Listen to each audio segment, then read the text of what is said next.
Hi guys, welcome to the Savvy Money Show with me, Sean. Today we're discussing VAT cut and a few other things as well. We're going to start with Topcashback, and there's a link down below if you're not registered where you get a few quid cash once you hit a certain level if you sign up through the link. Now, Topcashback are running a sweet treats competition. Basically, it's a puzzle competition. They give you a clue every day, and for instance, today's answer is 20 cogs. It's just a 20 and a picture of a cog, and you will go to the site, put in 20 cogs and click through and go back to the site, and the hummingbird will come up. You catch the hummingbird and open the present, and it will come up.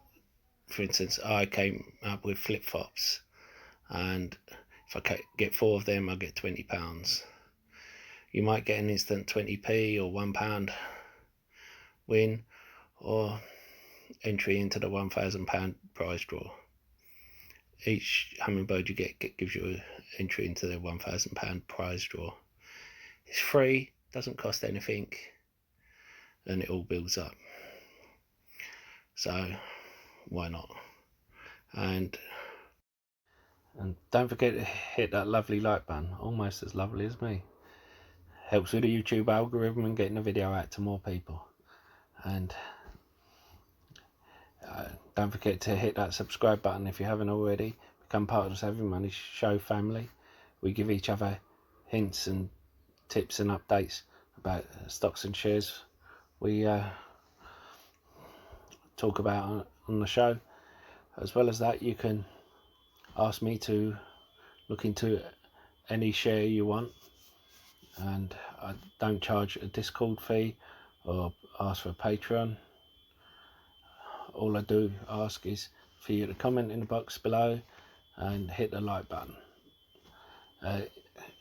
Even if you disagree with me, especially if you disagree with me, I like a debate. And if I do something wrong, I want you to call me on it so I can improve the channel.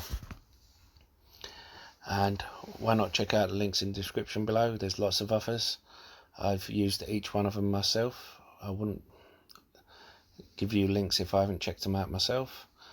If you're looking for a free trading platform which should trade your stocks and shares, you can get a free share worth up to £200 for signing up and depositing a small amount.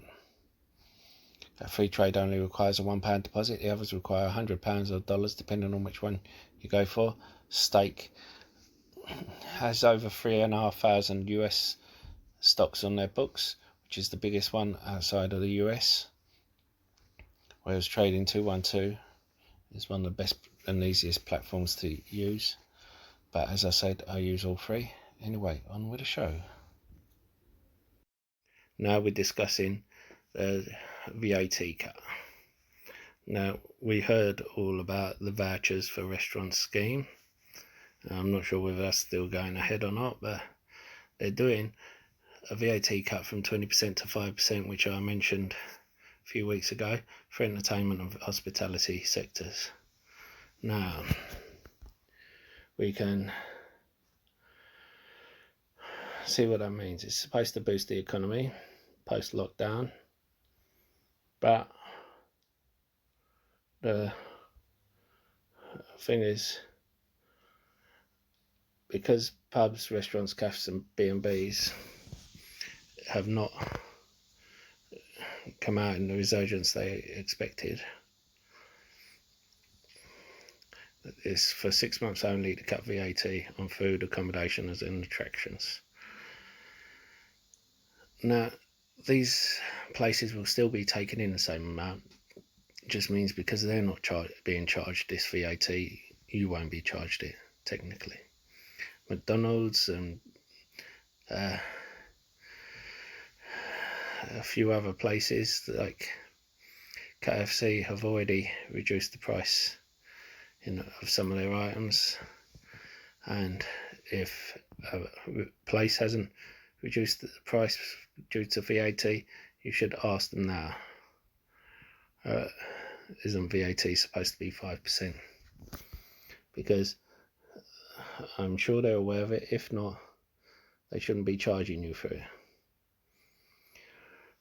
And the fact is, they're actually breaking the law by charging you 20% if they're only being charged 5%. They're overcharging you tax when they're not paying that.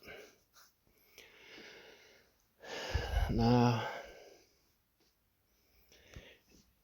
I've had a few people say, what can we do? You just say to them, you're going to ask them for a receipt detailing every little thing. You have a right to a receipt. Ask for a receipt before you pay. If it has 20% VAT on there, ask them to amend it to 5%. And if they refuse, then simply ask for a copy of the receipt. You're allowed to take a receipt home with you anyway, and then say you will be reporting them for tax fraud. Not for fraud to HMRC, but for charging the public more tax than they should be, and for charging the public more tax than they will be paying. But of course, that is up to you. If you want to go that far, you may be thinking, well, they're struggling, I don't mind them having that little 15% bump. It goes in their pocket instead of the government's. Depends where you're going. If it's a chain, better in your pocket. If it's a local restaurant, it's up to you. I would wait till the end of the meal though before I do that. You never know what surprises you're getting there. But anyway, on to the next thing. It might be an idea to check before you go anywhere if they are compliant, and if not, why. We know that the housing stamp duty has risen to 500,000, and that is still until next January. If there's been any changes to that, I will let you know. Personally, I think that they will bring in a few more schemes, and if you look at America, regardless of what they say with the jobless, and I don't believe they're jobless lists, you are having a lot more people ending up homeless. You are having, because I'm keeping a close eye on America obviously, you are having a lot of companies going bankrupt, and a lot more companies are going to go bankrupt. They cannot afford the rents, a lot of these places, and they have to lay off the workers and wait to be evicted. That's the only reason it isn't as bad as people thought over there. Now, you need to decide what you want to do with regards to protecting yourself. Do you have a 6-month runway of money? If not, why not?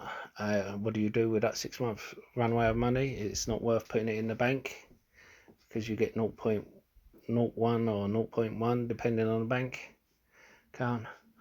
You don't want to put it in a long-term high interest account. You can't access it. You can put some of it in. You can put 3 months of it in. You don't want to put a whole lot of it in case you do need to access it. I put into a credit union, which I spoke about before, and I also put in, and there's a video. If you look through my past videos, there's a video about a credit union. What is a credit union? And I also put into a high interest account, and I put into what I call a medium interest easy access account. What is this? The high interest account is my oh no, I'm done for account, which means the interest gets paid yearly. I don't touch unless I absolutely have to. Medium interest is higher interest than a bank, but I can take the interest is paid monthly. I can take it out whenever. Sorry, the interest is paid daily for every day, so I can take it out whenever. I have with my credit union, I get paid a dividend on the profits they make for every pound that I have in there. So I like to keep money in a dividend, in a credit union and the high interest account, and not touch them unless I have to. And then I have the medium account, which I don't touch unless, and that's the first one I touch. So please let me know what you think of the current situation. Do you think it's going to get better, or do you think there'll be a second wave and it will get worse? Or what provisions do you have to protect yourself in case the worst comes to the worst? And I'll see you in the next video.